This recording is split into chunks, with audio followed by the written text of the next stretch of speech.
पहिरें नंबर ते हक़ इहो आहे मुसलमान मुसलमान सां मोहब्बत करे नफ़रत न करे।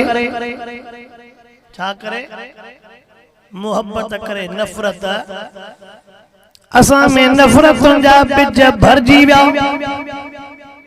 ॾींहं जो भी नफ़रत या, जाग में भी नफ़रत या, निंड में भी ॼणो नफ़रत या। हिन जो पानी हेॾे छो भॻो? असां जा जहिड़ा झगड़ा छाते हूंदा थी, हिन जो पानी हेॾे छो भॻो? हिन जी कुकड़ हेॾे छो वई? हिन जी बकरी हेॾे छो चुक हयईं? असां कुकड़ बकरीअ जे करे हिक ॿिए जे मथां कुहाड़ियूं लठियूं हाणे कम चढ़ी वियो आहे। क्लासुनि ते वञे मामलो पतो आहे।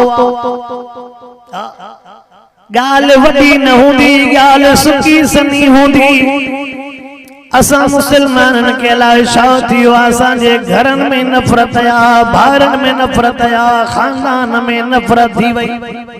हिन खां संग छो वरितो? नफ़रत शुरू थी। मां हिन सां मिटी कयां, नफ़रत शुरू थी वेंदी। हिन खे ज़मीन मुकाते ते छो ॾिनी? मूंखे ॾे, हां नफ़रत शुरू थी वेंदी। हिन खे ज़मीन मुकाते ते छो ॾिनी? नफ़रत शुरू थी वेंदी। मां हिन खां में घुरी न ॾिनई, नफ़रत शुरू थी वेंदी। बकरी घुरी मांस, नफ़रत शुरू थी वेंदी। ओदर घुरी मांस, ॾुखे टाइम ते इलाज कया मांस, उन टाइम ते ॾुखे टाइम ते ताउन न कई, सॼी ज़िंदगी नफ़रत शुरू थी वेंदी। मामूली ॻाल्हि जे करे 30-40 साल जहिड़ा हलंदा थी, जहिड़ा निकिरण जे लाइ तयार ॼण न हूंदा। सकरात में पियो हूंदो, उथण वेहण जहिड़ो न हूंदो। नलियूं चढ़ियूं पियूं थी पोड़े खे। छा बाबा ओ गैस वारी या नली चढ़ी पई त पर पोइ बि छोकिरनि वाकरनि खे विहारे करे चवंदो फलाणे सां को जहिड़ो हलियो थी, मतां मां मरी वञा, मतां ठहो न क़यामत में माफ़ ई न कयां। अहिड़े मां सदक वञा, जन्नत खटी थो। नलियूं चढ़ियूं पई थी, अॼु मरे अलाए सुभाणे मरे। आए वए के चवनि था त दुआ घुर त रब पंहिंजो करे। आए वए के चवंदा त रब पंहिंजो करे, पर हिन खां नफ़रत वञण जे लाइ इन्नमल मोमिनून इख्वा, अल्लाह से तो फरमाए मोमिनन जा भार थव। असां मो ईमान जण तहलियो वियो तॾहिं के सां भारी करण जे लाइ तयार न आहियो। दुख थींदो आहे, अल्लाह वटि इंसान जो क़दुरु आहे, मुसलमान जो क़दुरु आहे, इंसान जे खून जे कतरे जो क़दुरु आहे। मां रात हुयमि जलमक्सी, सुबुह तो जलमक्सी निकितो बलोचिस्तान। हैरत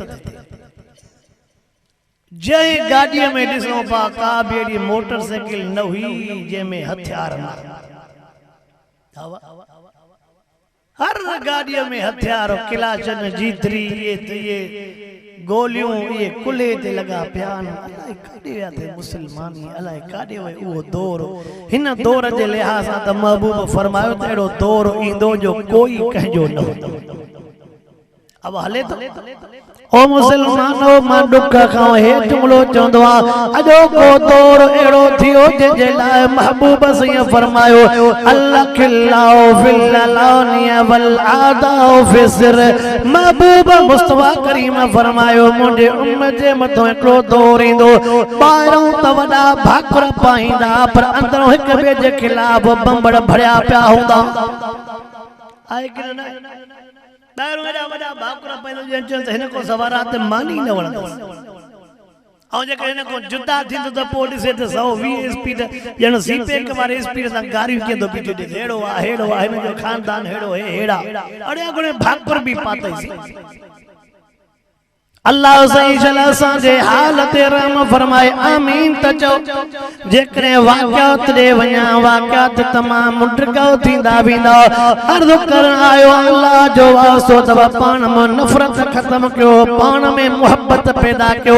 नफ़रत जो अॼो के दौर जे नफ़रत जो मां हिकिड़ो मिसाल थो ॾियणु चाहियां।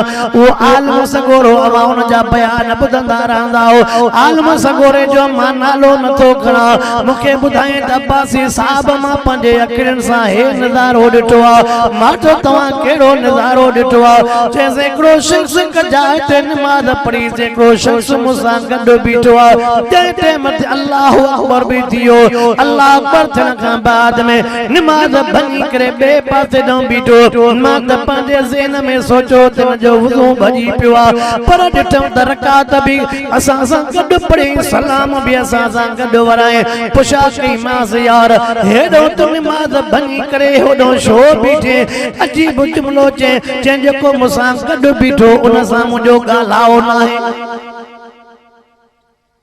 छा चए जेको मूंसां नमाज़ में गॾु बीठो उन सां ॻाल्हाओ पोइ त होटल ते बि न वियो न गॾु हा वाह होटल ते भी हुन मेज़ ते हुन मेज़ ते उते भी गॾु शादियुनि विहांवनि में भी गॾु पोइ जॾहिं निमाज़ में भी असांजे दिलि में एॾी कुदरत ऐं नफ़रत आहे मां तव्हां खां त पुछा कयां इहे निमाज़ूं थींदियूं ये निमाज़ूं त असांखे अलाह मुंहं में उछलाए हणंदो त तुंहिंजे निमाज़ जी परवाह न जॾहिं हे तुंहिंजे दिलि जो टुकड़ो ख़राबु आहे त निमाज़ छा अल्लाह अकबर नमाज पढ़ण जे लिहाज़ सां फ़ाइदो केड़ो तिलावत जे लिहाज़ सां फ़ाइदो केड़ो आ ओ मां के अर्ज़ तो कयो वञो इल्ला मन अतल्लाह बिकल्बिन सलीम नमाज जो है फायदो थी तिलावत जो है फायदो थी हाज़िल कुलूब तसदउ कमा यसदउल हदीद इज़ा असाबहल माउ कील फमा जिलाहु आया रसूल अल्लाह काल कसरत ज़िक्र हाज़िमिल लज़्ज़ात व तिलावतुल कुरान